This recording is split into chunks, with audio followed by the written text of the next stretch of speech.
Hello, everybody. Good morning, and on behalf of the League of Women Voters of Fairfield, I want to thank you for being here today. And I just want to say how wonderful it is to be back in person and see you all again and share this. Zoom is getting old, so we're glad for this. Our thanks to Fairfield University for once again sharing with us this wonderful venue. This is pretty cool. We like it. And thank you to our panel. Our state representatives, Laura Devlin, Jen Leeper, and Kristen McCarthy-Vahey, and our state senator, Tony Wong. It's great that they take time out. This is a busy time of year, but they take time out of their schedules, make sure that they can be here. The League of Women Voters is a nonpartisan organization of women and men, Democrats, Republicans, and unaffiliated voters that's dedicated to increasing information, education, and participation in the democratic process. Programs like today's wrap-up educate both citizens and legislators about the issues that concern Fairfield. Today's program will have 3 segments. We begin with each legislator briefly reviewing their committee's efforts, bills they supported or did not, and why. I'll then ask a question based on League of Women Voters priorities. And then most importantly, we will open it up to the audience for questions. A quick note, because this is campaign season and all legislators are running and their opponents obviously cannot be here or address, we must emphasize that according to league rules, the focus of the discussion must stick to the legislative session that we just passed, but anything venturing into campaign and election territory, we don't want to go there today.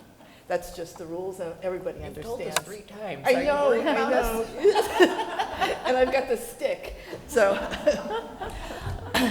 All right, so let's begin, and we'll just go right down the line. And so, Laura, if you'd like to start. Absolutely, thank you. And thank you to the League for hosting this forum. I think these are really important opportunities for us to connect with the community in a different way, and it's always nice at the end of the legislative session to kind of let you know what's transpired.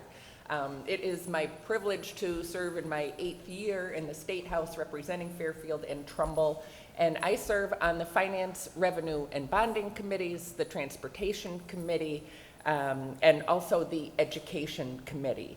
For me, the priorities have been, I think, pretty consistent in my time in the legislature, which is trying to address affordability of our state, also public safety, and accountability and transparency in our government.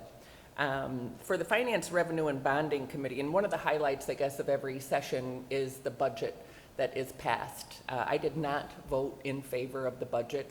It did come to us at 4:35 in the morning, and we had a 9 a.m. committee vote to vote it out of committee before it came at about 6 o'clock that afternoon to the House for a vote. And it represents a 9.1% increase in spending over 2021. That doesn't even include the billions of dollars in federal money that we've received. And what we tend to see are new and more expensive programs that are created that create long-term liability for our taxpayers, kind of without consideration of how long-term we're going to be able to sustainably fund them. The budget implementer included things like nonstop flights to Jamaica, meditation garden, golf course, tennis courts, Little League, lovely things, but for particular communities. But it was not something that I supported, and it certainly is concerning to me in terms of sustainability and affordability for our state. In the let me stick with my committees. In transportation, I think the biggest issue, the biggest thing that came out of there was SB4. And SB4 is really a whole green energy initiative that I did support in committee with the caveat that depending on what the costs were going to be and the implementation viability, I may or may not support it. And I did not support SB4 when it did come to the House. There are significant costs to our community that our first Selectwoman's office was concerned about. But while there are really, really laudable goals to this, what's not being addressed is how we're putting in the infrastructure besides addressing condominiums and apartments for having sort of as of right charging stations. But if we're going to move to total electric, we've got to be starting from the end of how do we get the infrastructure there to charge? What do you do when you're driving down the road? Do you just have to stop for a little bit? So those kinds of questions haven't been answered, as well as the ability for our grid to handle it. And from an education standpoint, we were able to do, I think, some positive things, particularly as it relates to HVAC in our schools and some things related to our curriculum. Locally, we had a win and a fail. I would say our win was getting past a bill that we all worked on as a delegation for sheltering and tethering of dogs, just to support responsible dog ownership. I guess our fail, because it didn't get raised in the Senate, was that the Dwight Elementary School, since 3rd grade, now they're in 4th grade, have been lobbying us and worked the legislature to make lollipops the state candy. So they'll be back again, I'm sure. These kids are tenacious, and their teacher, Miss Joan Robb, has taught them about government, and this year they had the chance to be involved firsthand, so it was a great experience. Thank you. You're welcome. Tony? Thank you, and we do this all the time, but it's well-deserved. I want to thank the League for hosting this event. It's been a couple of years, and it's really great to be in person with people. That being said, I am State Senator Tony Hwang. I represent all of Fairfield, but also all of Weston and Sandy Hook and Newtown, and portions of Weston and Westport. I serve as a ranking member on a number of committees. The ranking member is the minority party leader of each respective committee. We work with and collaborate and sometimes challenge our chairs of the various committees on policy in the various committees. The committee in which I am ranking on is in the area of public health. That is one important area where we address the issue in regards to the ongoing management of COVID. As we enter a new phase, but ever careful about the rise and the potential health hazards to the broader community. It's been one of the most interesting but also fulfilling process that I've had in the legislative career is we are on the forefront working with the Commissioner of Public Health, the administration, but also the broader community. The public health sector was just incredible in regards to the impact and the difference it made in people's lives. So I was honored to be a part of that leadership team. Another part of the public health that we had tremendous collaboration on and a true bipartisan effort was mental health reform. Mental health needs were obviously in need and existed prior to COVID. But what we have seen in the youth and behavioral health concerns and the skyrocketing crisis is the fact that COVID did exacerbate mental health challenges, not just for our youth, but for everyone. It's been a dramatic and a compelling change in the way we live. That being said, we did do something this legislative session. In a collaborative effort, we made 3 significant bills. Senate Bill 1, which related to our schools' impact on youth mental health. Senate Bill 2, which looked at a collective body of how youth and behavioral health mattered and looked at that context coming out of the Children's Committee. House Bill 5001, which was out of the Public Health Committee, was a comprehensive look in regards to looking at mental health as kind of a parity in regards to care that exists for physical health. And I think we had to go through not only a process and a structural change, but we also needed to move further in removing the stigma of mental health. It's still a work in progress, but I'm happy to say that we did move the step forward, and it was truly bipartisan collaborative. And I think that was one huge aspect of what we've been able to do in public health. Another area among the ranking member on is the Insurance and Real Estate Committee. One of the things that we did, even though COVID has kind of dominated the scene, we looked at the unsustainable cost of health insurance, impacting many of our communities, small businesses, individual policy owners. What a lot of people didn't understand is in the state of Connecticut or throughout the country, nearly 75 to 80% of the insurance marketplace is self-insured. So if you work for Sikorsky, or if you work for Kraft Food, your insurance benefits are self-insured by the company.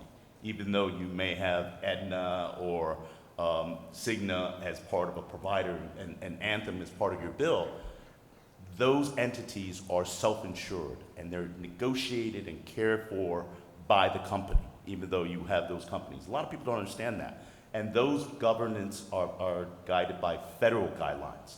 We have about a 25% marketplace that is the fully insured marketplace, which small business owners, employees under 50, single policy owners, those are policies that are governed by the legislative body and the Department of Insurance. And that is where the real skyrocketing cost has been. You hear so much about unsustainable health care and the cost burden on people. It is on the fully insured marketplace. And we did do some interesting things to address it. We worked with the governor's office in addressing prescription drug cost. That was a huge issue. We didn't bring it to the finish line because we need more work to do with our pharmaceutical companies as well as benefit management companies, but we're moving that step forward. One thing we did do collaboratively in regards to hopefully reducing health insurance costs is we created a process called benchmarking, where what's remarkable is the fact that in our healthcare industry, there's very little transparency. What Yale New Haven does versus Hartford Healthcare in regards to particular cost and how they deliver, there's so much to talk about. So I'll leave it at that. It's a great opportunity to serve, and as you can tell, there's so many things that we do. And here's the point I'll leave you on, is the fact that we agree on most things, Democrat and Republican. It is the big issues that we may have conflict on, but on issues that are unified, we work to find solutions. And I think it's important to always know that what we do in Hartford is something that I take great pride in, but at the same time, we're not Washington, and hopefully we will never be. So I'll stop there. There's many other things that we can discuss down the road. So thank you. Thanks, Tony. Jennifer. Thanks, Bryce, and thanks to the League for having us. I'm Jennifer Leeper, and I represent part of Fairfield and Southport. And I had the honor this session of serving as the Vice Chair of the Human Services Committee. If you're not sure what the Human Services Committee is, it handles all of the Medicaid spending across the state. It's the only committee of, I think, the 27 committees up in Hartford that meets 12 months of the year. And it really is responsible for caring for our most vulnerable residents. So our seniors, disabled, and low-income residents. One of the major accomplishments that we achieved this year is to protect community spouses. When your partner or loved one goes into a full-scale nursing home, often you have to draw down your assets to, I think it was $11,000 or $12,000 before the Medicaid would kick in. And we raised that to $60,000, which is still leaves a lot to be desired, but it's a huge improvement from where we were, because essentially the system was requiring community spouses to impoverish themselves to care for their loved one. And so that was a really big achievement this year. We also did a lot of what maybe seem like small things, but they're really important if you experience this. So we expanded and clarified interpreters for deaf, hard of hearing, and deaf-blind people, and issued penalties for people who misrepresent their certifications as an interpreter. We instituted an ombudsman for home care providers so that if you are caring for your loved one at home, you have a place to go to ensure that they are getting safe and affordable care. We also increased our nonprofits reimbursement rate, and we gave our nonprofits, which provide an enormous amount of the service in our state. Instead of going through state agencies, they actually go through nonprofits here in the communities, and we provided them with $72 million to help them continue to serve our most vulnerable residents. I also serve on the Commerce Committee, which oversees small businesses primarily. And one of the big accomplishments within the Commerce Committee this session was the Jobs Connecticut Act, which allows employers to take a tax credit on both their insurance payments and some of the taxes that they pay in exchange for creating and expanding more full-time, good-paying jobs. It's a total win-win to create more good-paying jobs and reward our businesses for doing that here in Connecticut. And then I also serve on the Education Committee. And I won't rehash what the senator just said, but the major bill this year was really focused on youth mental health, and it was unanimous, both in the House and the Senate. And I just want to reiterate what the senator said about the big work that we do primarily is bipartisan. And I think it's refreshing for the public to hear that, because that's not often what you read in the paper or see on the news. We also, within the Education Committee, designated $75 million to improve clean air in our schools, because that's a health and safety issue.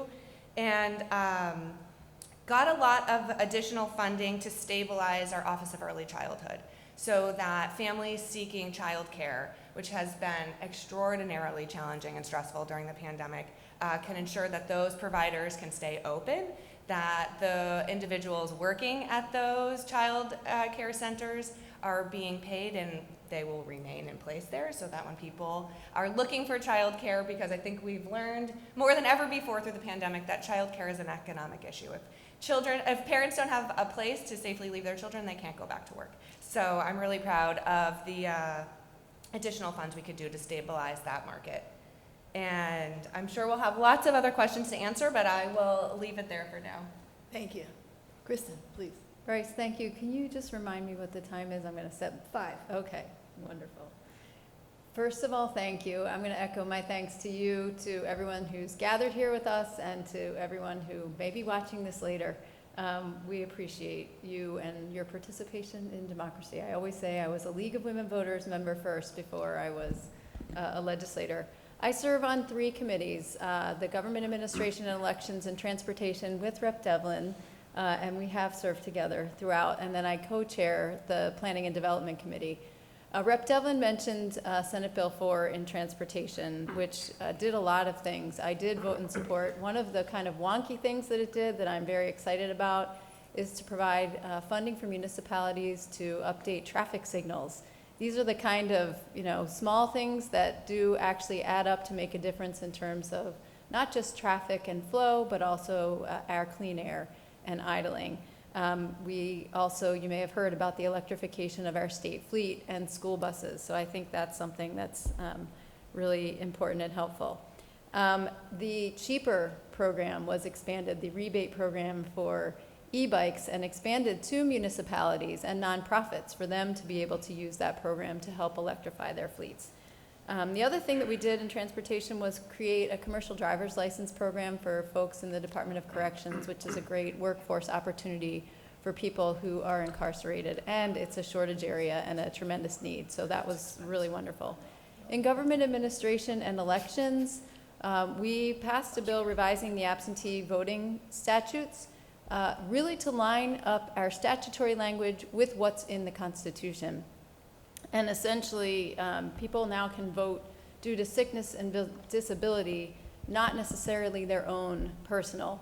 And people can vote if they are out of the district during the day, not during all of the hours of voting. So that was something important. We also, in the budget, which was a GAE thing, added about $500,000 for the Contracting Standards Board, which would actually allow that board to have funding and staffing for a full-time investigator. So that board reviews the executive contracting, which is something I think important.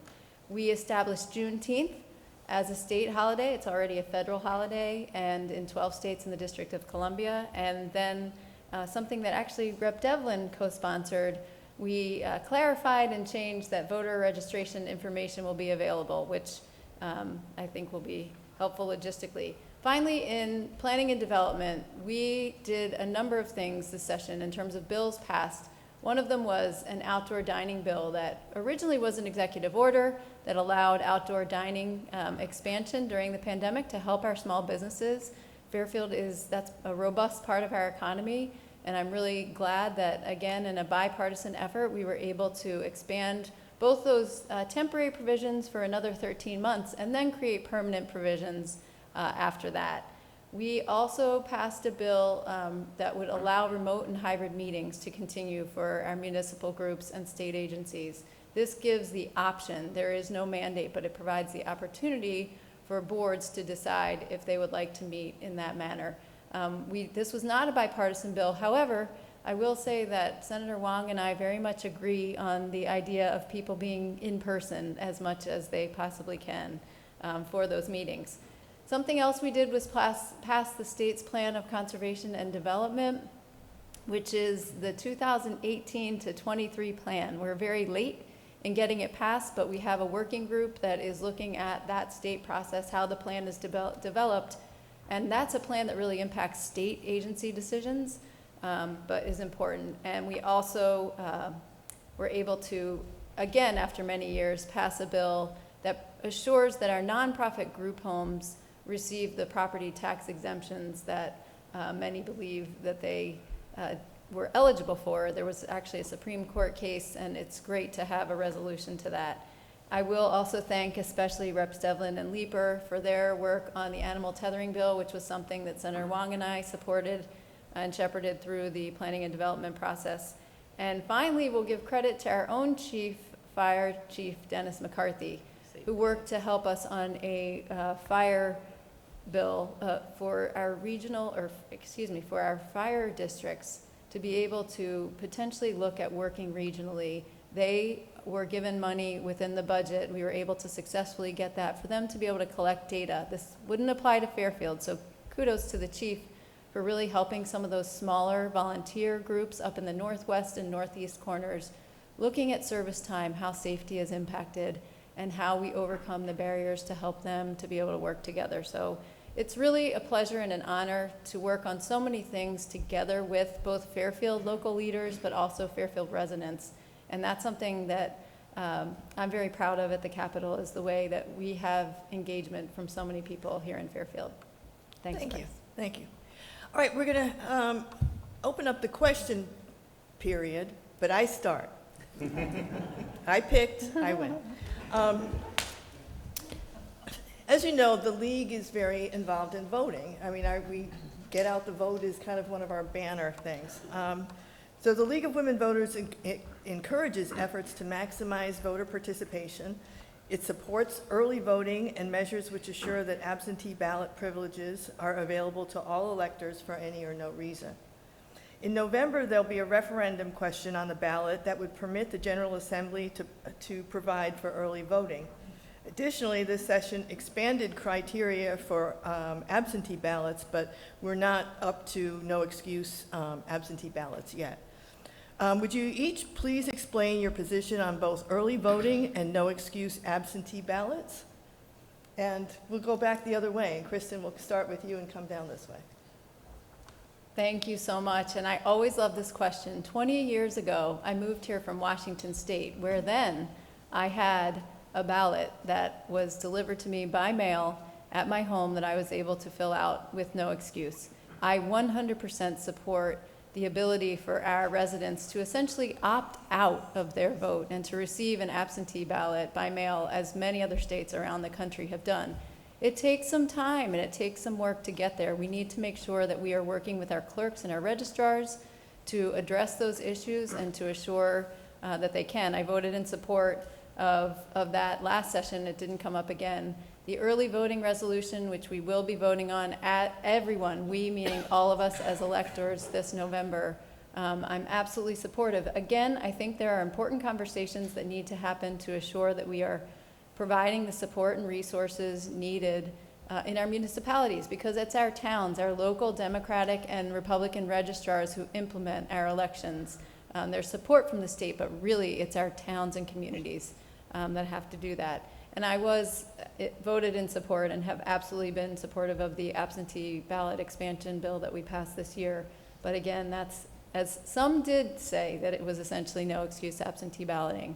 I think we need to go that step further and assure that we're explicitly clear that no excuse absentee balloting is available for all.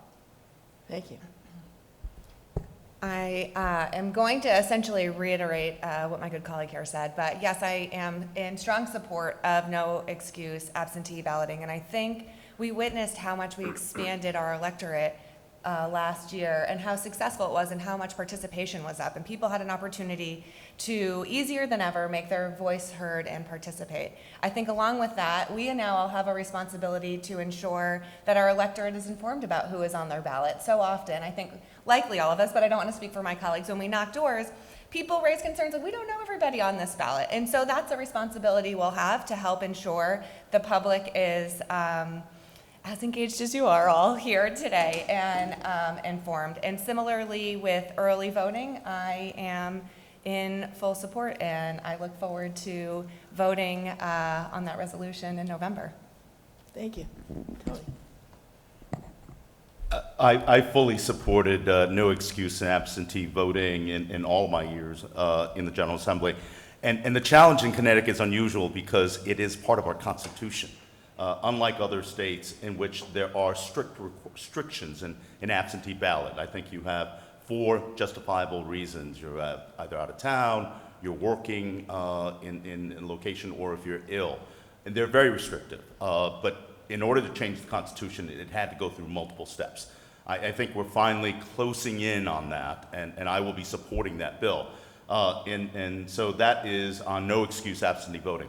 The early voting is an interesting concept. As a former ranking member of GAE, I supported the concept. I really do agree that the more that we get people engaged in the voting process, as the League has always articulated and advocated, I have always supported, because increased participation increases democracy.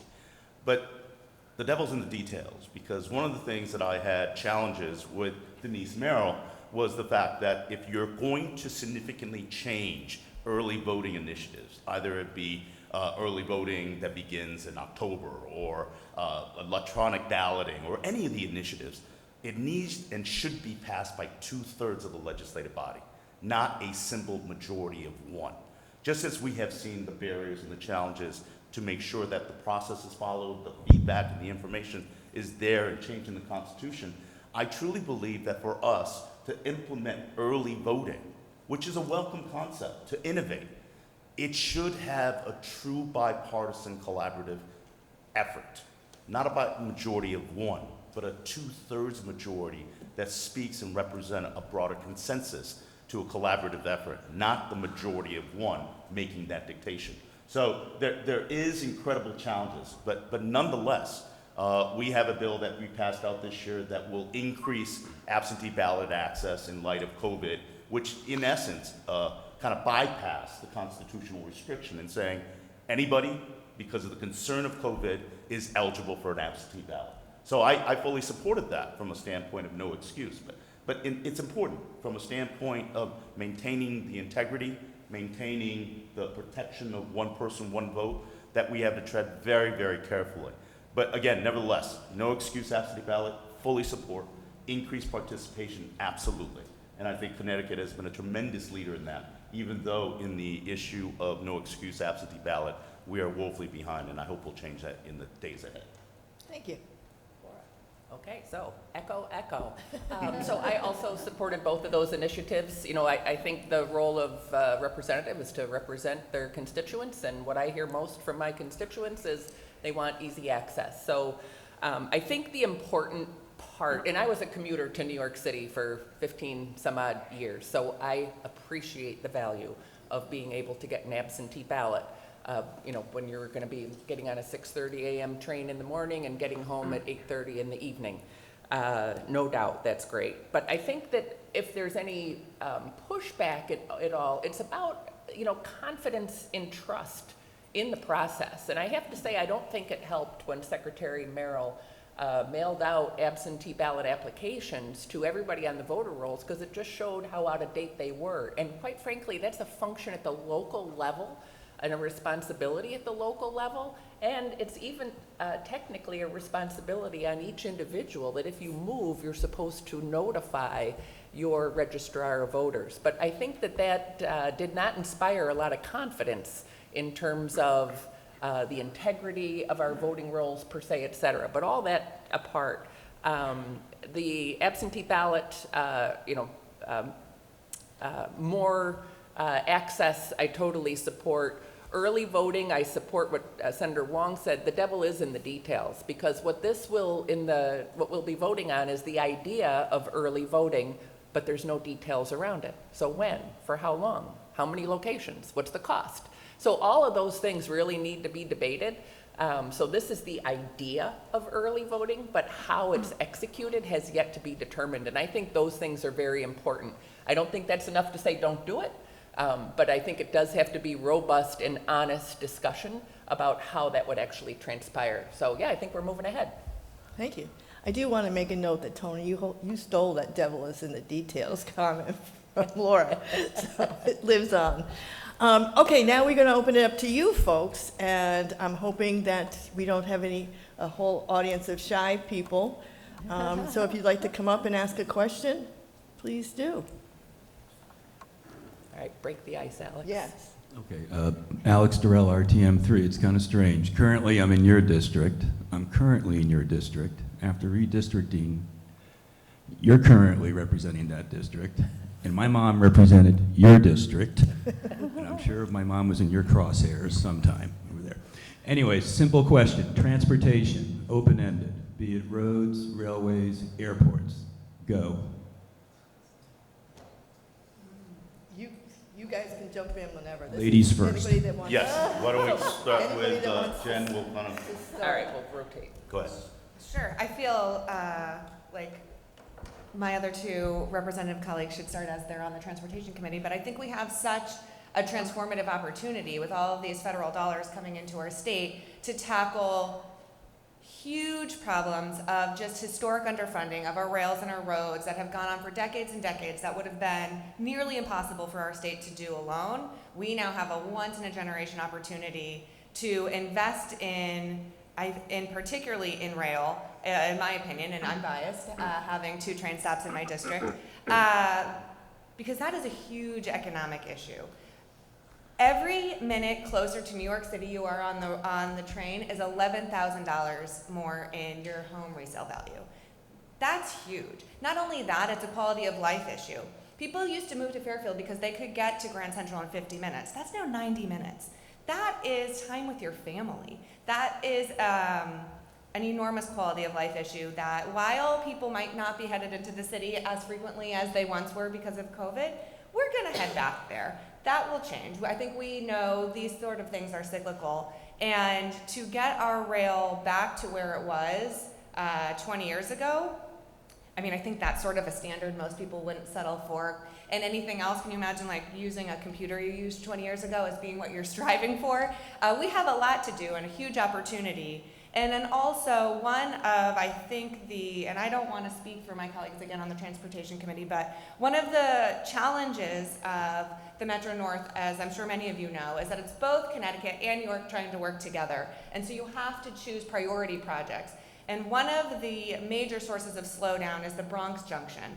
And it's my understanding that New York and Connecticut agreed to make fixing that slowdown a top priority, which would save a lot of time for our commuters. And then additionally adding our Metro North track to go to Penn Station, which would be transformative for people because that means if you work on the west side of Manhattan, you're no longer just looking for housing in New Jersey or Westchester County. Now you can consider Connecticut, which is a phenomenal opportunity for us to continue to welcome all of those new people into our state. So I'm really excited. This was an open-ended question. I'm happy to provide a somewhat open-ended response, but I think sort of like the sky is the limit in what we can do, and I hope that we can all row in the same direction and swiftly so that we can accomplish these major achievements for our communities. Planes, trains, and automobiles. It's always been a common refrain that we hear so much about. It is an economic, but also a quality of life consideration.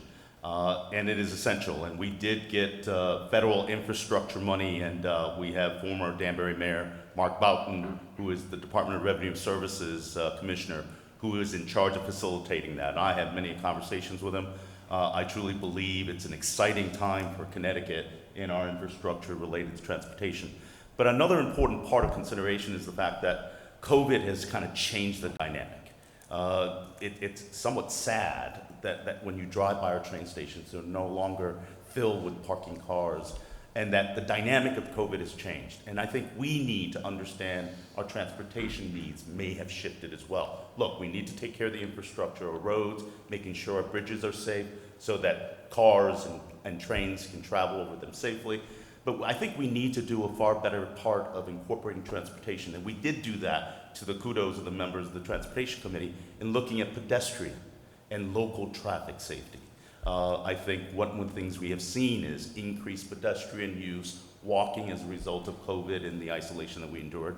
But we've also seen some excessive speeding in our local traffics and the danger of it. I think one of the things we all worked on is a collaborativeness of allowing our various towns to be able to enforce speed limit thresholds. Because prior to the law change that we all worked on, you had no control on a local basis, that the speed limit is 35, that if the community felt there was a heavily pedestrian traffic way, we could reduce it to 20, 25. I think we gave some more flexibility to local input and control. Because I think it's important. One of the things we've realized more and more as I've been up in Hartford is, Hartford does not know all. It doesn't know the unique characteristics and the challenges in our community. That one size does not fit all. But the true effectiveness in policy is when we incorporate state and local authorities and governing bodies to make the best decisions. So when we look about that, it's also that kind of transportation challenge that's necessary. But I also believe we have to incorporate our local authorities. You know, we give LoCEP money, which is for the paving and the necessary needs.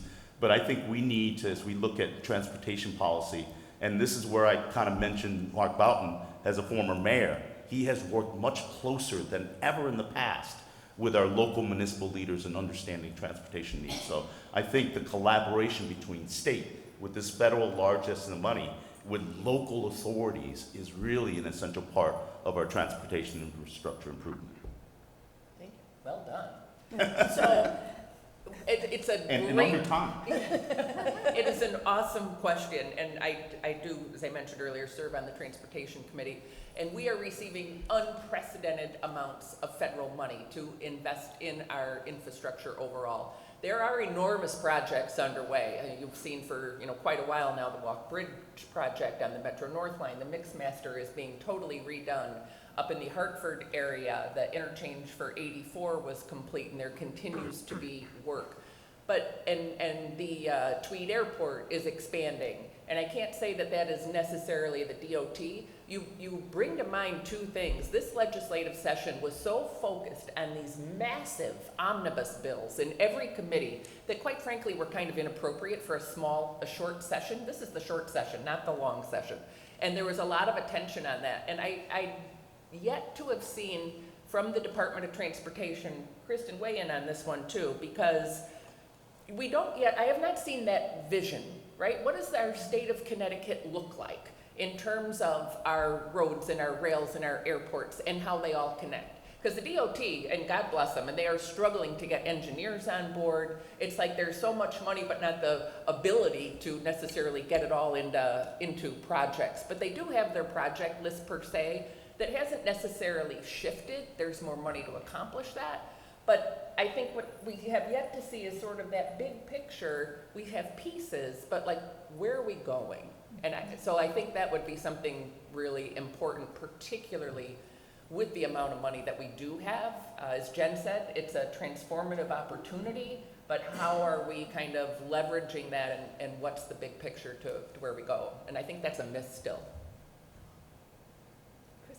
I love that. I'm like, oh, this is so, you're bringing to bear that point of how are we planning for our future? The Planning and Development Committee, we do have a commission on Connecticut's development and future. It doesn't necessarily touch directly on that, but it speaks to how these things are connected. The way that we're connected in terms of the way that levels of government also take advantage of this opportunity is really tricky because we don't have county government and we will be at a disadvantage. Many of those federal funds that are going to be coming out, the opportunities are for direct application from municipalities, and in many places in the country, we will see our counties around the country apply. So what we're doing now is actually having conversations with what are our councils of government, our regional entities that work with the chief elected officials to help them figure out how they can help provide support to municipalities so that we're not competing with one another, but working together to leverage those funds. The ocean knows no borders. Yesterday we had a coastal caucus meeting and we talked about a project up, in the shoreline in the eastern part of the state. A road was raised to be able to avoid those access issues when storms come in. Well, there were marsh impacts. Now they have to go back and mitigate. In other words, to Rep. Devlin's point, we've got to be able to look at comprehensive plans, how things connect and how those levels of government work together. That's really important. Senator Wong talked about something that's been critical to me that I used to get made fun of when I was first elected: walkable, bikeable communities. We are seeing this from millennials to seniors retiring, that this is what people want. The market is actually demonstrating that in what's being built, and that's again something that we need to plan for. And we don't have, as a state, and certainly in our municipalities, struggle to have those planning resources. How do we get those funds? How do we get in line for those funds? Projects have to be queued up. They have to have the background, the research, the study. And, for example, if we want to have transportation projects, the projects that are happening in the Grassmere Post Road Circle, along the Post Road and Fairfield Avenue into Bridgeport, we will see eligibility for funding for those because the town was willing and able to partner with the state to create those plans, to develop the information, to have the public meetings and the input. And we're hoping that we'll be able to take advantage of that and then get those federal and then state funds, hopefully. I think that we talk a lot about rail in Fairfield, and Senator Wong, again, I agree with him in terms of the landscape has changed. What hasn't changed is buses are still really important. Often an invisible population to many folks who we see normally at our public meetings, but really critical. That's something that we did, was to provide free bus service. We extended that along with the gas tax break of the 25 cents through December. And then I think another thing that was mentioned, I think again it was Senator Wong, the issue of patterns of driving and how people drive. Traffic fatalities are skyrocketing. Pedestrian deaths are increasing. This is for a lot of reasons, and this happened post-pandemic. There have been talks about enforcement, but also behavior change. And to the issue of mental health, it's all connected.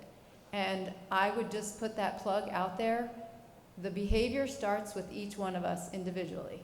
So we all need to be aware of how we are driving both around town and on our highways. It's incredibly scary out there on the highways. And I'll just say one last interesting thing about traffic counts. I'm hearing people talk about traffic is just there's a lot more traffic around town. And in asking our COGS about one of the projects that we're talking about, what they're seeing is actually the full number or the total number is not necessarily increasing. It's the distribution over the course of the day. So where we used to have higher numbers in the morning commute and in the evening commute, those numbers have come down, but during the day, the numbers have come up. So more people are seeing that more traffic throughout the course of the day. Just something interesting I thought that people would appreciate knowing. Certainly was of note to me. Thank you. Thank you all. Do we have another question? Hi, Brian. How you doing? Good. Brian Farnan, former state representative for Fairfield and Southport. I would be curious, what do you guys think is the single most important issue that Fairfield is facing right now? Tony, do you want to start? Sure. I find it challenging to say one single issue, but the way I could phrase answering the question is they're all interrelated. And I think COVID has altered our landscape, and we need to respect this viral impact pandemic and how it's changed our society and adapt to move it forward. But I also think there's grave concern in regards to affordability. I think inflationary costs are real. We may have short-term solutions in regards to a gas tax and the tax cuts that we're providing in our budget, but I don't think we've made structural, sustainable, understandable changes. Utility costs are just unaffordable. Healthcare insurance costs. It has been incredibly difficult to live in Connecticut, and I love this state, but I've heard so many things about people and their challenge to be able to stay in our state. There is no one single issue, but I think there's a tremendous interrelatedness.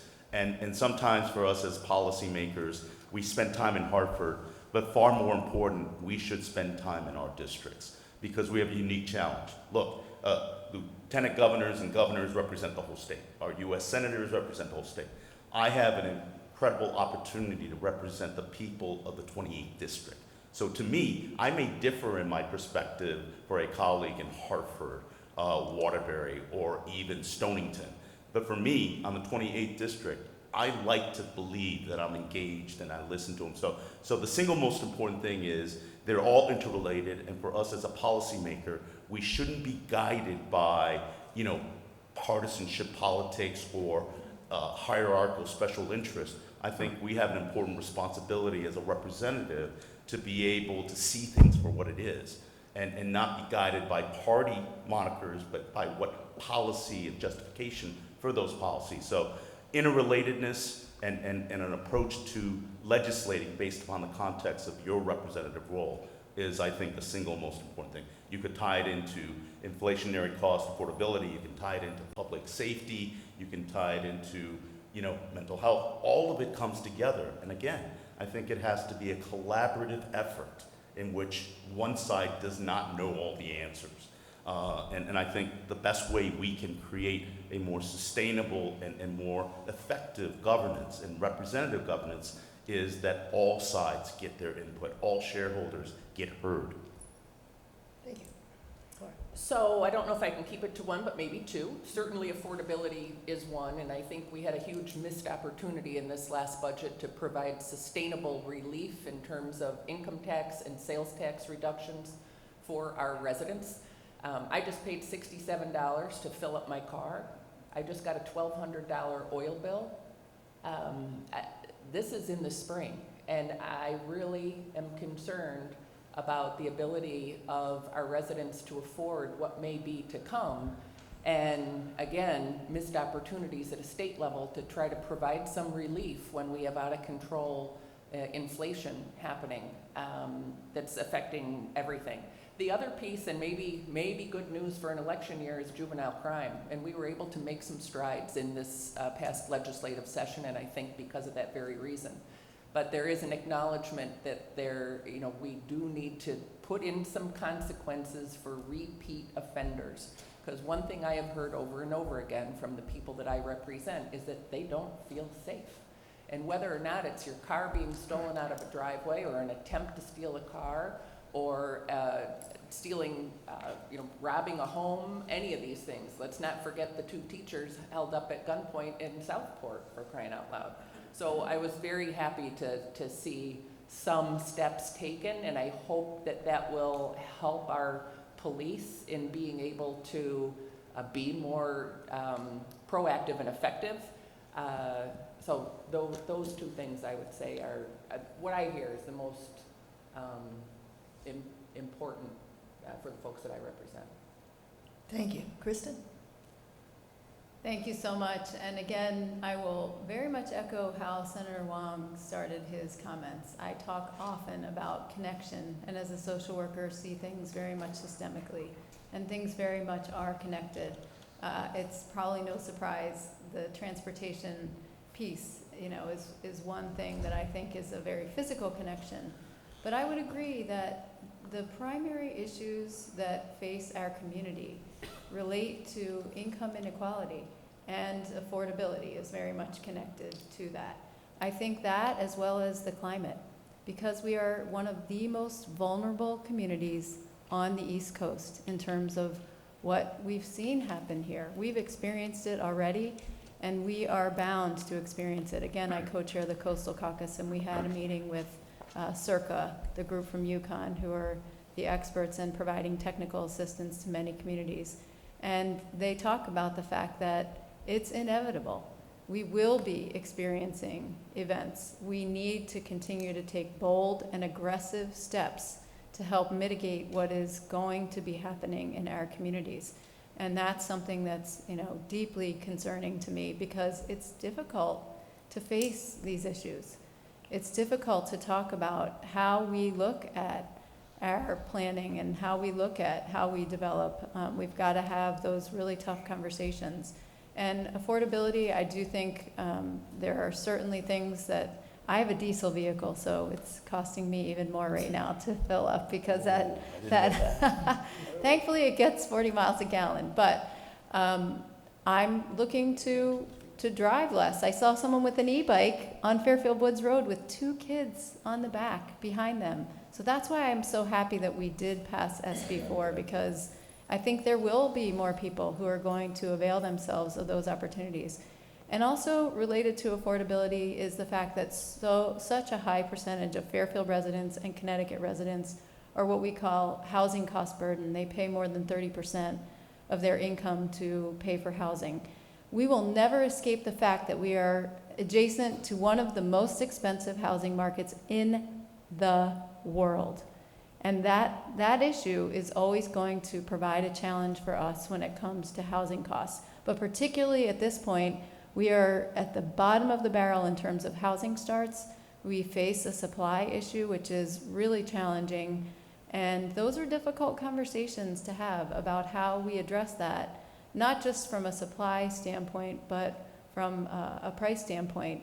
We did pass a bill that requires each community to have fair rent commissions. There was some pushback on that, but I know here in Fairfield there are plenty of rents that are more than my mortgage. So I think all of these and more. And I tend to, again, as a social worker, look at mental health and how it's connected to all of it. And I hear some laughing. I'm just going to give a quick commercial. On May 18th, Fairfield Cares is having a wonderful event. I know that some of my colleagues will be here to talk about emotional intelligence with Mark Brackett from Yale Center for Emotional Intelligence. Thanks for letting me do the commercial. Hope I don't get fined for that. Thank you. Jen. I will say it's difficult to go last on this question because I agree with everything that my colleagues said. I will also emphasize that I think we accomplished a lot, the 4 of us primarily together, to deliver for Fairfield this year. We provided a budget with $600 million worth of tax cuts, an extra $1.2 million over just last year in pilot funds, which are payment in lieu of taxes, primarily for our universities that don't pay property taxes. And we now are reaping more tax revenue via the pilot fund than GE ever contributed to our town. That's a huge win for Fairfield. And really important in helping mitigate our rising property values and therefore the impact on property taxes for folks, which I think is one of the most expensive parts of living in this really beautiful community. And I think it's also worth recognizing the way in which COVID has a really dramatically disproportional impact on folks economically. I have a segment of the 132nd that made a tremendous amount of money through COVID. If you are fortunate enough to live in a house whose value went up tremendously and were able to sell it, reap those benefits and move into a nicer house.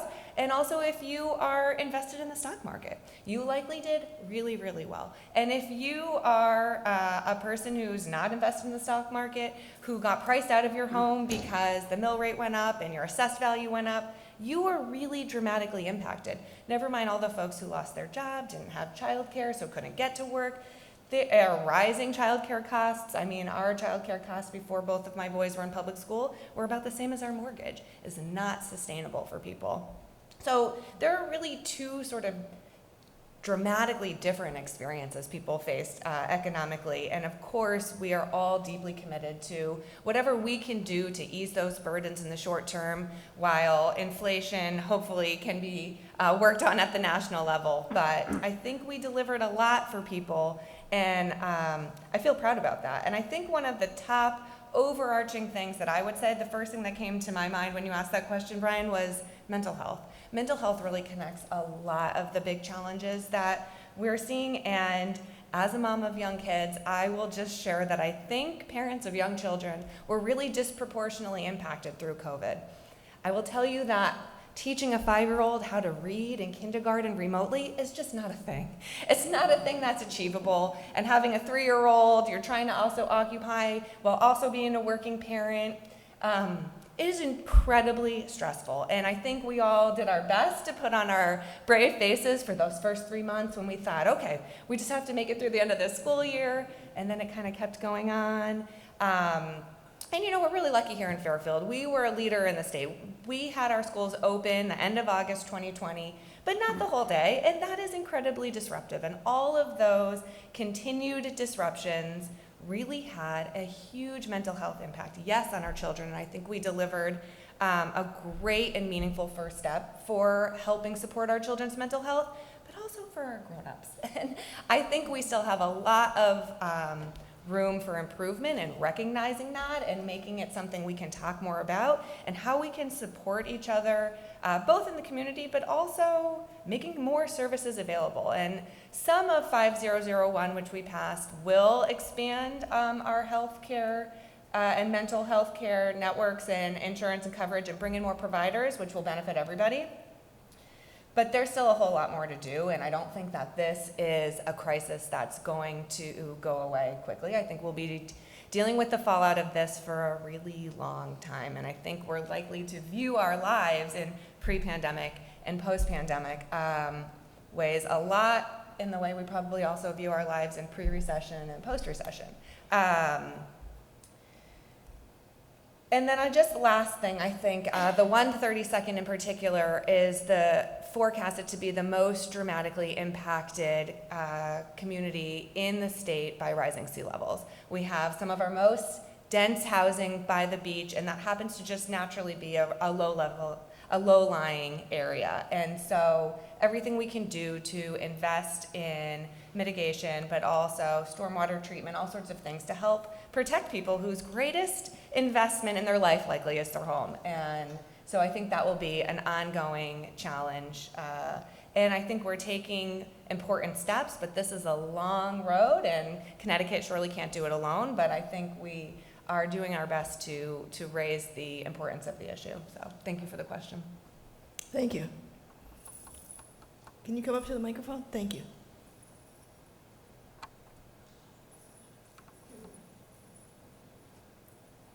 Roberta Krejci, a 44-year resident of Fairfield, and I'm fortunate enough to have both my children who are here raising their families, so I'm speaking on their behalf as well. I'd like to know who among you, or what the possibility might be of repealing 830G, which has had a very negative impact on our community.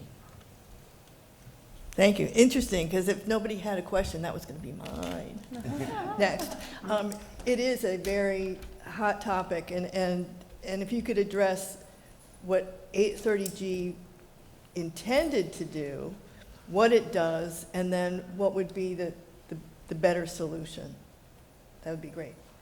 Am I starting on that one? So I would like to say that I don't serve on the Housing Committee or the Planning and Development Committee, but I did testify at the Housing Committee and did encourage the chairs to at least hold a public hearing.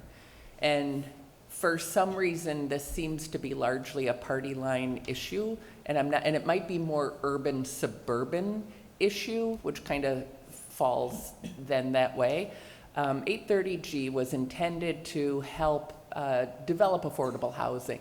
I think it is a severely flawed law, and we are seeing the impacts of it in our community. It enables developers to pretty much put up an apartment complex wherever they would choose. The ability for the town and residents to fight back is a huge, high hurdle. And it does line the pockets of developers. The amount of market rate housing for the amount of affordable housing really keeps us in this cycle of chasing our tail to try to reach a level of moratorium. We see that with that building in downtown.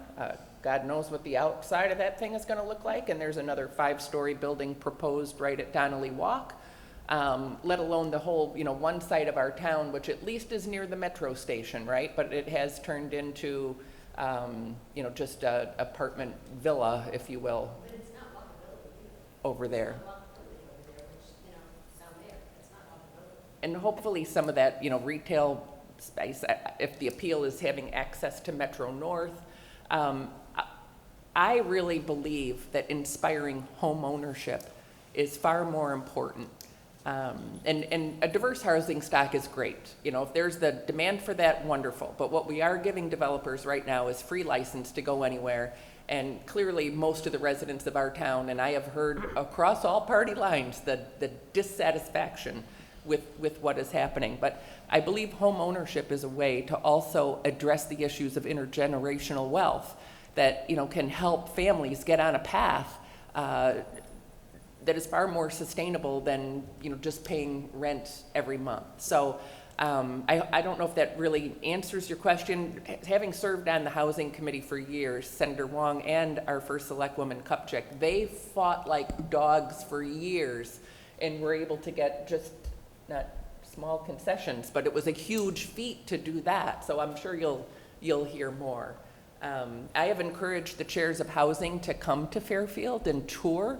I don't know if it will be compelling to us, but I think what's important is the charm and the character of Fairfield, the historic nature of our community is something that to me is an economic development treasure for our state. And it shouldn't be just sold away by developers that basically have free reign to do what they want to do and not consider the community. I feel like it's a stranglehold, and we just don't have to. Yeah. It's like we're supposed to live with this, and meanwhile, we see our whole community changing from that. Yeah. From that. Yeah, and I can't believe that the hundreds and hundreds and thousands, quite frankly, of apartments aren't also contributing to the traffic that we're seeing. Kristen. Thank you, and thank you for the question. So a couple things that I'd love to share in answer to that. One, planning and development used to include the Housing Committee. The Housing Committee was then separated out, and Housing is the committee that has cognizance over 830G. 5 years ago, when Senator Wong and Rep. Kupchak were members of that committee, and there were concessions and changes made to that statute, I supported those changes and also voted to override the Democratic governor's veto to make those changes to allow Fairfield to get additional points to be able to reach a moratorium on 830G. As Rep. Devlin said, the purpose of 830G was to develop affordable housing. And as I said in my earlier remarks, the percentage of people who are housing cost burdened is astronomical. And I just read a really interesting Atlantic article about the way your zip code determines your outcomes in life, your income, your health. It's a social determinant. So I really believe we need to be cognizant of that, given the privilege that we have here in Fairfield. However, we need to be able to understand how to do this in a way that works. And these are really difficult conversations, I think, for all of us. Housing is funded in three ways. It's funded by the government, it's funded by private developers, or it's funded in a combination of both. 830G brings private funding to bear on the development of affordable housing so that government alone does not have to bear that burden, because the cost of developing housing is extraordinary. That's one of the tricky parts about it.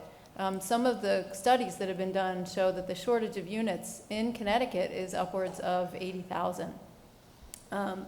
The piece about walkability is absolutely true. I think if we are having development, we need to make sure that there is walkability, and I think there is a need for diverse housing stock. We're seeing it. The market is supporting it. We're seeing my neighbors who are seniors who want to downsize, but they want to stay in the community, and they don't have anywhere to go. I'm talking to them. I'm listening to them. I'm hearing from them. It's not just people who want to move into the community. The struggle is how to do it. 830G has been on the books for 30 years. It's been on the books for 30 years, and I think that it's not just about partisanship, I think, as Rep. Devlin said. I think it's the struggle to understand how we do get there, how and where we are willing to offer options for people, whether they're within our community or coming in.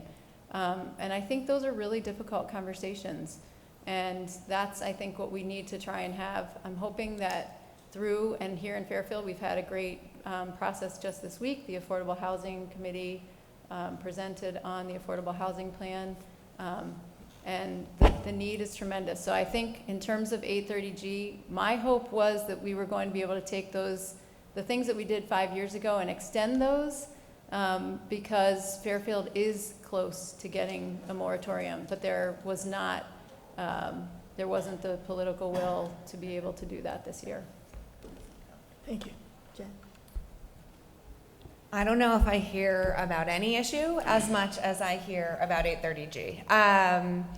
As the only co-sponsor for the bill that would study the 830G and its impact on our communities that Rep. Devlin mentioned earlier, I'm gonna say something really honest, which is that, and I've heard our select women say this also, 830G is very, very unlikely to ever be overturned. And the sooner our community can probably accept that and create a plan of how we're gonna reach that moratorium and bring the community in for that planning process. Where is it that we are wanting to encourage development? How can we partner with developers? And some of that partnership might end up looking like what 830G gives developers. Because unless we want to publicly fund development, which means our tax dollars, which I have to imagine there is a very limited will to do, we likely will partner with developers to say, okay, here we're gonna create an overlay zone, kind of like what we did in the metro area. And here we will allow for 5 stories. Here we will allow for a little narrower setbacks. But we need to bring the community in to create that plan so that Fairfield can understand where we're headed. I actually was thinking about this when Rep. Devlin answered her transportation question earlier. People want to know, what is our community going to look like in 10 years and 20 years? And what is the vision for where we can accept a little more density? And where are we going to protect our open space? And I think if we had that transparency and a space for those conversations, and no doubt not everyone will agree, but I think the opportunity to engage and be transparent about such a plan would alleviate a tremendous amount of anxiety, because I can't tell you how many events I go to and I hear whispering all around, well, they're gonna put an affordable housing megaplex in your backyard. That's scary. Nobody wants to live in that sort of fear. And I think that we shouldn't be doing that to our residents. We should be encouraging the town plan and zoning, and maybe even working with our zoning board of appeals, because I also get a lot of calls from people who live in modest homes and are not happy, especially in the beach area, with the height and the scope of the homes coming in around them, so that they can understand what is allowed in our current zoning. I think that's another misconception. We have a number of multifamily going in on Oldfield Road, for example, which is right in my neck of the woods. That's the current zoning that allows for that. That's actually not 830G development, but I think 830G's been leveraged into such a boogeyman. Everything you don't like that you see in town is now 830G, and it's become incredibly divisive in our town, and I think we could do better. I think we could plan. I think we could come together. And again, we won't all agree on everything, but I think there's a real opportunity, because we are really close to a moratorium, and many of our neighbors to the west that are other suburban towns have been able to achieve this. So I think there's an opportunity. And then we can also set thresholds of what we absolutely do not want, and we can talk about that too. Because we have, in a lot of ways, done a pretty good job, but we are a really large town with over 22,000 housing units, so reaching that 3% roughly to get the moratorium is a lot of housing. And I think having those spaces and opportunities for public input and a creation of a plan would alleviate a tremendous amount of anxiety that I think a lot of us live with about what the future will look like. Thank you. Tony? As the ranking member in planning and development, I share a leadership role, obviously, respecting the direction of the chair, which is Representative McCarthy-Vahey. It's an opportunity for Fairfield to get represented in that viewpoint. But it's important to note that 830G, unlike some popular conversation, is not a dirty 4-letter word. It is Connecticut General Statute, Section 8-30G, which relates to affordable housing. I think the unique challenge of it is it was well-intended, as your question asked. Over 30 years ago, a blue panel, diverse body said, look, we need to increase affordable, diverse, and accessible housing. To this day, we need it. I think, let me be clear on that. Connecticut has a crisis in regards to affordable, diverse, and accessible housing stock. Not only in our suburbs, but in our cities and in our rural setting. So it is important that this is a goal that we all need to aspire to. The challenge and the devil is in the details. And I think that's where the challenge comes in, because 830G is, in my words, a hammer. It is a hammer with a well-intentioned goal that over 30 years has not met its goal. Massachusetts was a precursor to it. It also has not met its goal. And indeed, unlike Representative Leeper, I do believe that we should have an opportunity to make changes for the better. In the context of 2022, with the challenges that we encounter and the real life circumstances, that law is outdated. We need to incorporate input. We have created a commission on Connecticut's development future, which will have a lot of content, a lot of working groups. That may be a guide, but I think more than anything else, and I've said this repeatedly, whether it comes to public safety, whether it comes to transportation, local zoning, planning, and land use needs to be a critical collaborative effort. It needs to incorporate local, state, and federal in its solutions. Unfortunately, the bill of 830G and a number of other bills in which Representative McCarthy and Vahey and I disagree on, and it's not a Democrat-Republican issue, I think it's really a perspective issue. For me, it is important to note that I respect the balance between personal property rights. I respect the importance of local zoning bodies to know what is in the best interest, and with the collaboration of well-intentioned goals of the state. The state's current 830G regulation and policies that are being promulgated by the General Assembly, which were defeated this year, but unfortunately, it is a prescription of one size fits all. And it encroaches on people's personal property and local zoning control. So with that said, I think it's important to understand that 830G bypasses local zoning. From AAA to C2 zoning, there is no restriction. There is no restriction on density. There is no restriction on height. If you meet that challenge of 830G, which is the moratorium of 10% of your population, of your housing stock relative to your population, you meet the moratorium, which is temporary.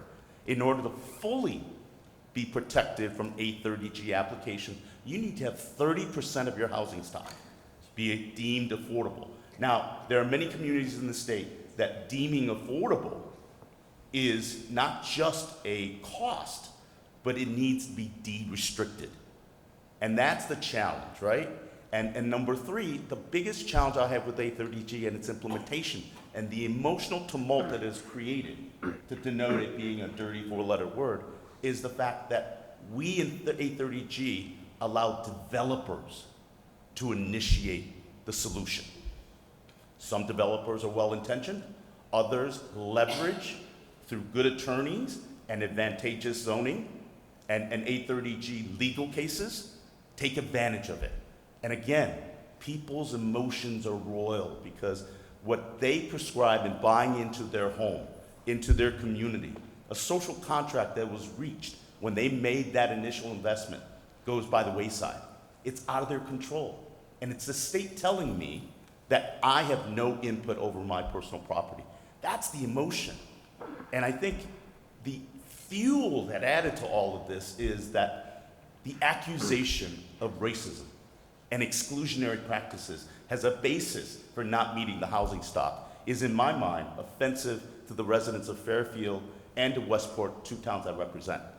People need to remember that Fairfield and Westport were one of the first proponents of homeless shelters and affordable housing. We had Sullivan McKinney and many other affordable housing stock that was initiated and collaborated with the federal government, state government, and local governance. But unfortunately, it'll never meet the criteria for the moratorium because it was built before 1990. Again, this is a politically charged issue, but it isn't a Democrat-Republican issue because Mr. Frank Smith in Milford, a Democrat state representative, voted against any of those policies because he served on planning and zoning. He understands the importance of collaboration with local and state and federal authorities. We had many conversations about it. So it's an issue of looking at how we create solutions and not simply be a messenger for higher interest or representative state authority over our local input. Look, We can all do better. But the idea that the state knows better than my elected local planning and zoning authorities and environmental protection concerns that we have in our community, Easton, which I also represent, is being denigrated as being racist because they have no affordable housing stock. Well, it's 75% watershed. It's an environmental concern. How do we create solutions to that? But unfortunately, no one's looking to have all shareholders in that solution to be able to create one. Unfortunately, under the specter of exclusionary practices, lack of access, and race dynamics, we're saying, you're not going to like what we're going to do, but there's where we go. We have transit-oriented development considerations that may work for certain parts of the state, but not for some communities, like at Southport Village. We have fair share policies that should be that's being considered. That is another formula, a derivative of 830G, but much more onerous in a calculation that I can't describe in the limited time that I've already exceeded.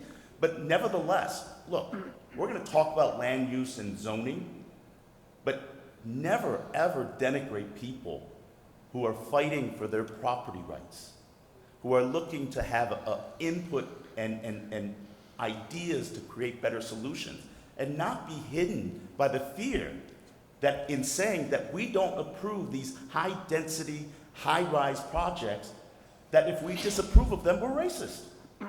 I think it's offensive to people, and I think it's important for us to all work together to try to find solutions. So can I just pipe in on one Sure. thing? Because I couldn't disagree more that this law can't be changed. And I have to make a commercial for balance in our legislature. Right now in the House of Representatives, we're 97 Democrats to 54 Republicans. And in the Senate, it's about the same sort of a ratio. And I think the most important thing for effective government is balance. 2017 was about the first time in our history of our state, at least in the past several decades, where we did have that balance. We were 5 apart in the House. We were equal in the Senate, and that gives you the ability to have conversations, to have challenging conversations. That's how we got the spending cap, the bonding cap, and the volatility fund that has enabled us to have a surplus in our state for the first time, despite efforts to continually create programs around it, and the ability to make payments on our pension liabilities.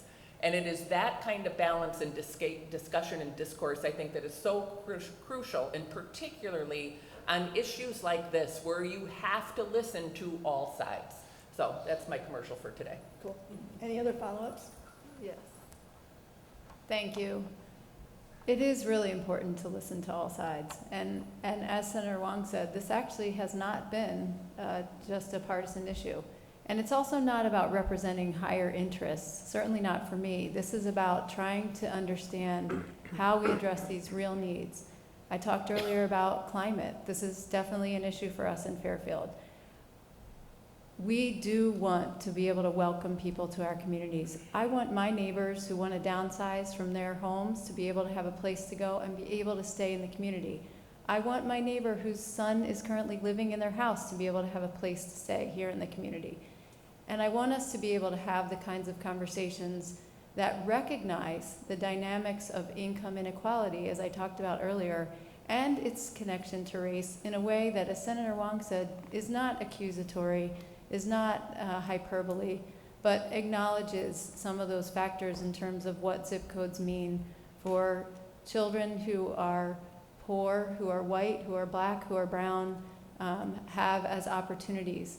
There's a reason that people want to move to Fairfield. It's because we have excellent schools, and education is really at the heart of opportunity for our children and our families. So I think there's a lot of agreement in the sense that we do have to be able to have these conversations. They are very difficult, and it does mean being able to provide forums and opportunities to exchange ideas. Back in the day, and I wasn't there, in fact, Senator Wong may have been, in the Commerce Drive area when we created that zoning overlay, there were community charrettes, and there was input. The community decided that zoning together, and that's planning.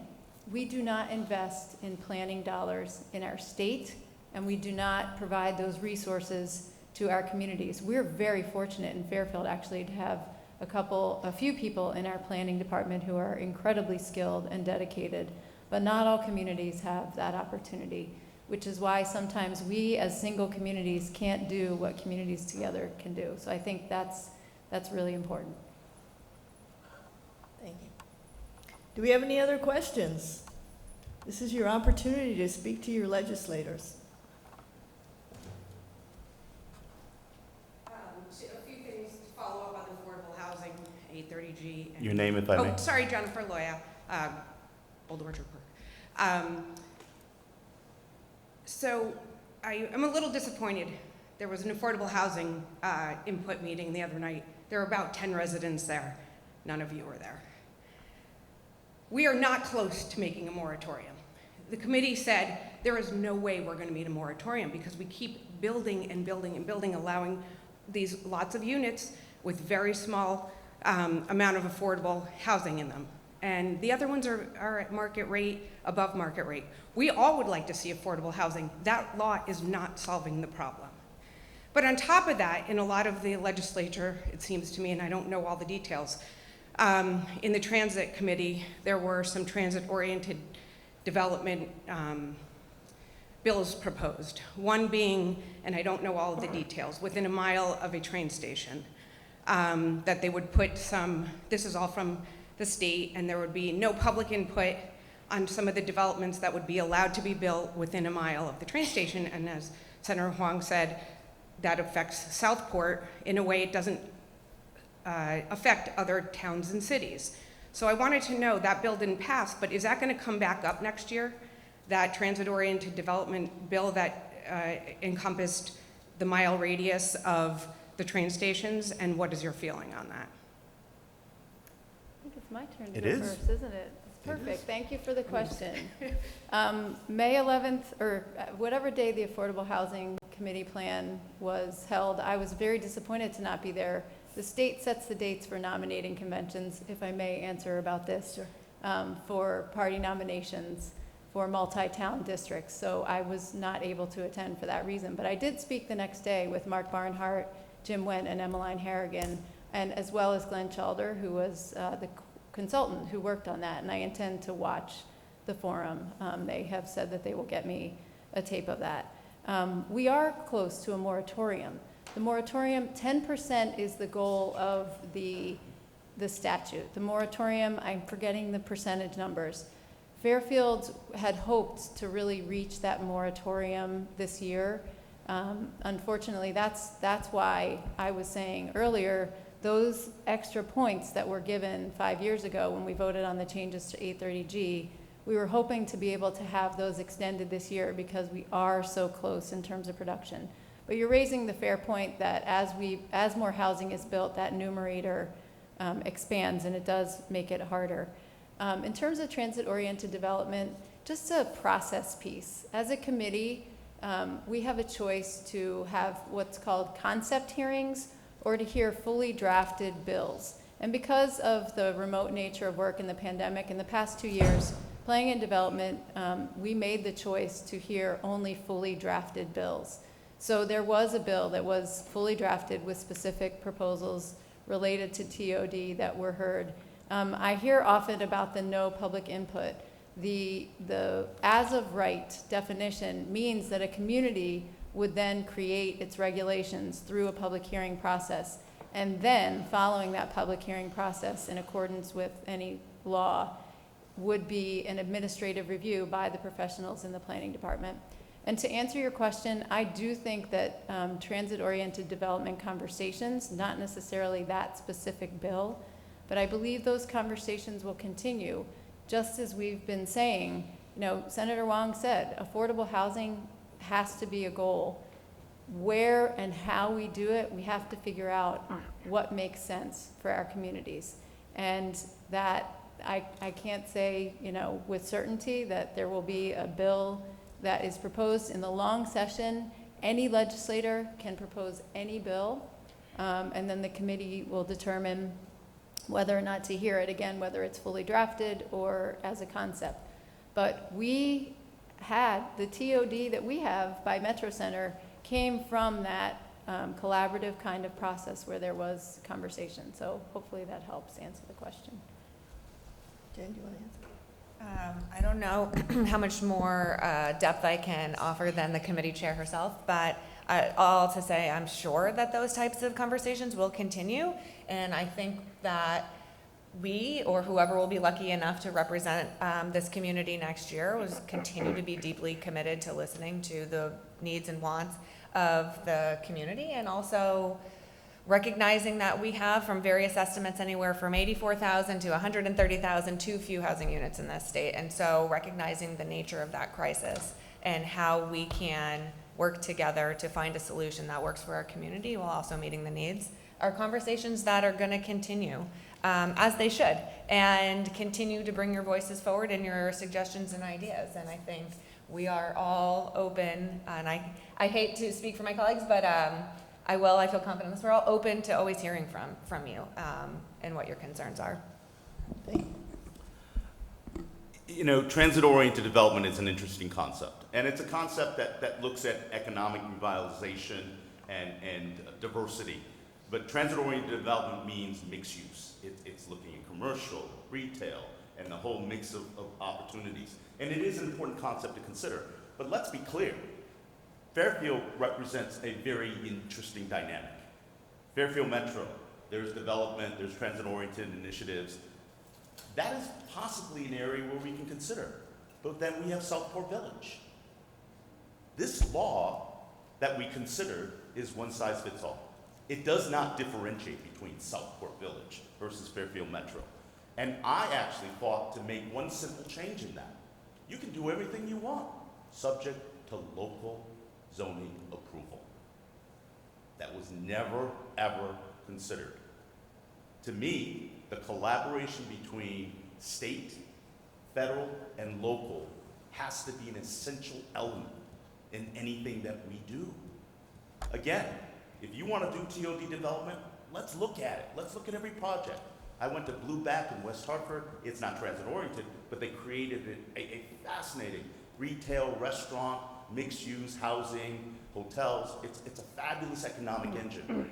I'm open to kind of initiatives, so I'm not simply about no, but I am concerned in being respectful of my representative districts, and at what price are we imposing on residents, on people's properties, in order to, quote, fulfill that mission. Without local input, without people's input in those decision makings, and if it's coming straight from the top of Hartford down, it's a price too high to pay. And it's created the tumult and the emotion of what people have reacted to. So has it become a volatile political issue? Yes, when it could have been so much less when you incorporate collaborative bipartisan discussions. Unfortunately, we were never in the table to draft a collaboration bill, because I would have said that emphatically. You would have heard the simple words, subject to local zoning approval. Easy. You can do anything you want, but it incorporates local input. But unfortunately, that was never a point of consideration. So I think undoubtedly you're going to continue to see this. You're going to continue to see it pushed through, and it's really discouraging that one piece I understand is that there are big developers who specialize in high-end transit-oriented development that are funding a lot of the advocacy work around pushing this kind of thing to go through. It is an ongoing push by our state to basically step over local control, and it's state control of zoning and other points. So I think that it will continue. I think the discouraging part is that, you know, one size doesn't fit all. And it's sort of like the state imposition as opposed to looking for opportunities, as Senator Wong was saying, for really creative, you know, development. And the piece that's never talked about is revitalizing our cities.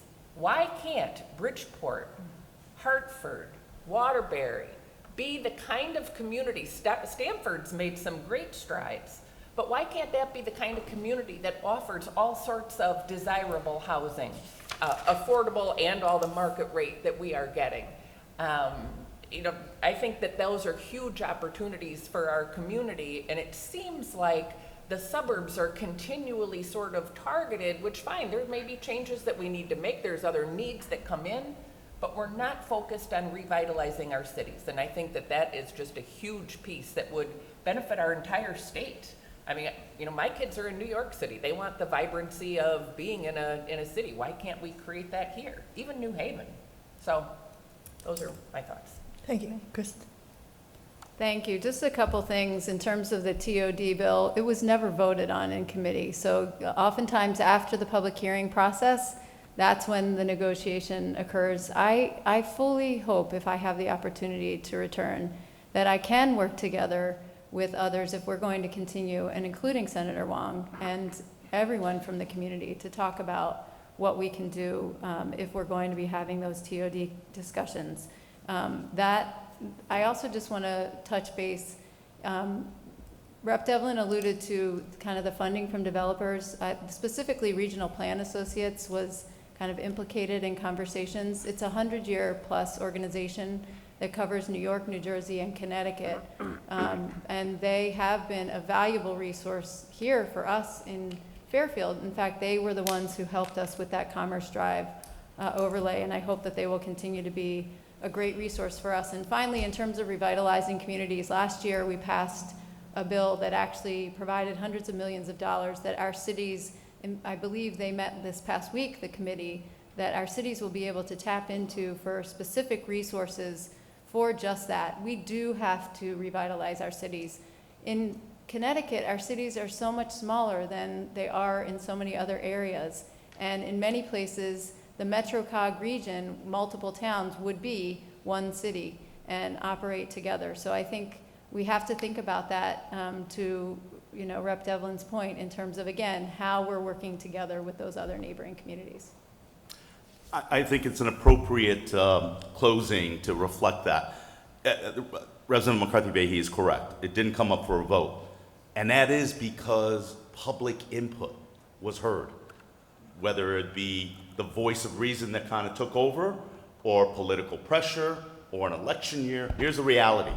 And it goes back to where the league in this kind of conversation, transparency and access to information directly from us representing you, is exactly the point, right? If there are bills that impact people's lives, the very difficult challenge with regards to 830G and housing dynamics is, for most people, they think it doesn't happen to them. But the problem is, once it happens to you next door, it's too late. So I say to people, be engaged in the political process. Be engaged with your legislators. Have your voices be heard, because it does matter.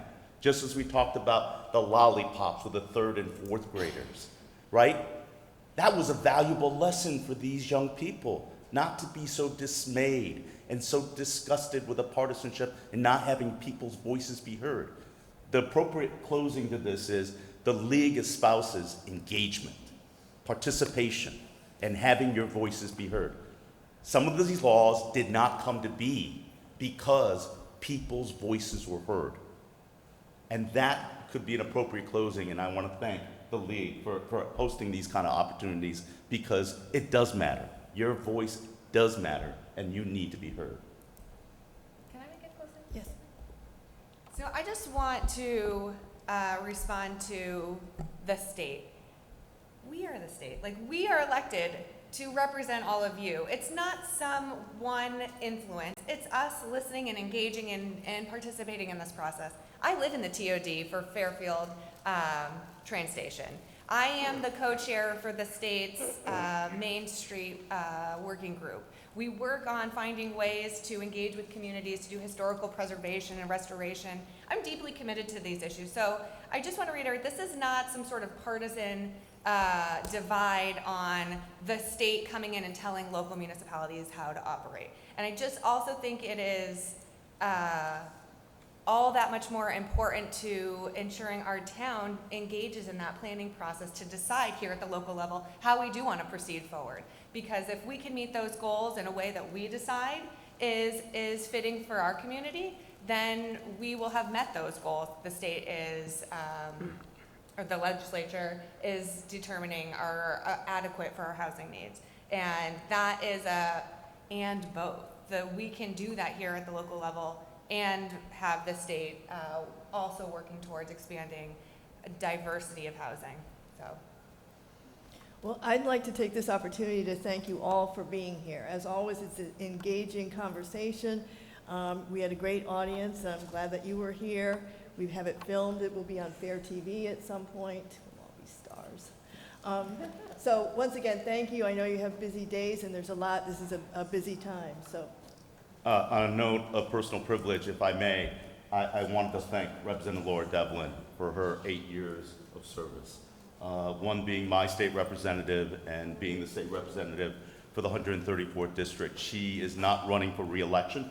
She is running for lieutenant governor. So I want to take a moment to thank you publicly for your service in the community. But I wanted to publicly acknowledge for your service and my gratitude to you. Thank you. And your family's incredible sacrifices. I would align my remarks with those. I feel my like I'm in the comments. chamber. Yes, I agree, and I appreciate that Senator Wong said that. It has, Rep. Devlin and I are classmates. We came in together, so it's always just, It's an honor and a privilege not to be taken lightly. Oh, you're not. Well, thank you all. It was a pleasure seeing you all, and to be together. Thank you all for being here today. Thank you for all thank being you. here.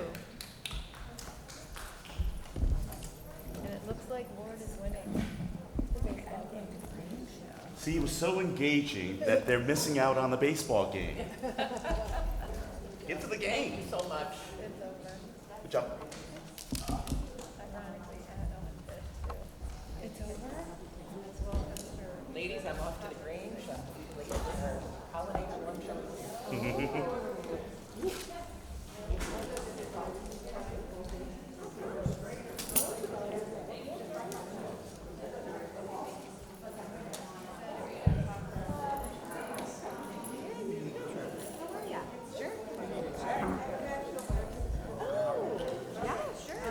Nice to see you.